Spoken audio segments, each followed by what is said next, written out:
ನಮಸ್ಕಾರ ವೀಕ್ಷಕರೇ, ನೀವು ನೋಡ್ತಾ ಇದ್ದೀರಾ ನ್ಯೂಸ್ ಫಸ್ಟ್ ಲೈವ್. ನಾನು ವಾಸುದೇವ್ ಮಾರ್ನಾಡ್. ಮೊದಲಿಗೆ ಹೆಡ್ಲೈನ್ಸ್. ಬಿಜೆಪಿ ಶಾಸಕ ಮುನಿರತ್ನ ಮೇಲೆ ಮೊಟ್ಟೆ ಒಡೆದ ಪ್ರಕರಣ.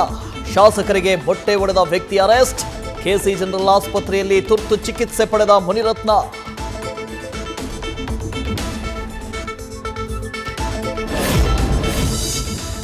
ಶಾಸಕ ಮುನಿರತ್ನಗೆ ಮೊಟ್ಟೆ ಎಸೆತ ಖಂಡಿಸಿದ ಬಿಜೆಪಿ ನಾಯಕರು. ಹೀಗೆ ಒಬ್ಬ ಜನಪ್ರತಿನಿಧಿಯನ್ನ ಅವಮಾನಿಸಬಾರದು ಎಂದ ವಿಜಯೇಂದ್ರ. ಕರೆ ಮಾಡಿ ಧೈರ್ಯ ತುಂಬಿದ ಎಂಎಲ್ಸಿ ಸಿಟಿ ರವಿ.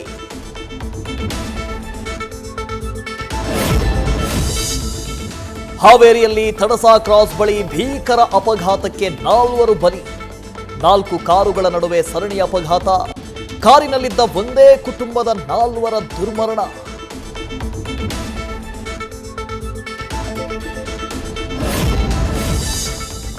ಪೂಂಚ್ ದುರಂತದಲ್ಲಿ 3 ಕನ್ನಡಿಗ ಯೋಧರು ಸೇರಿ 5 ಹುತಾತ್ಮ. ರಾಜ್ಯದಲ್ಲಿ ಯೋಧರ ಕುಟುಂಬಗಳಲ್ಲಿ ಮುಗಿಲು ಮುಟ್ಟಿದ ಆಕ್ರಂದನ. ದೇಶ ಸೇವೆ ಮಾಡುತ್ತಿದ್ದ ಮಕ್ಕಳನ್ನ ನೆನೆದು ಹೆತ್ತವರ ಕಣ್ಣೀರು.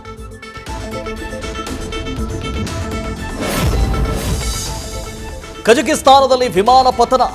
70ಕ್ಕೂ ಹೆಚ್ಚು ಮಂದಿ ಸಾವು ಶಂಕೆ. ಘಟನೆಗೂ ಮುನ್ನ ಎಮರ್ಜೆನ್ಸಿ ಲ್ಯಾಂಡಿಂಗ್ಗೆ ಮನವಿ ಮಾಡಿದ್ದ ಪೈಲಟ್. 5 ಮಂದಿ ಬಚಾವ್, ಉಳಿದವರು ಸಾವನ್ನಪ್ಪಿರುವ ಶಂಕೆ.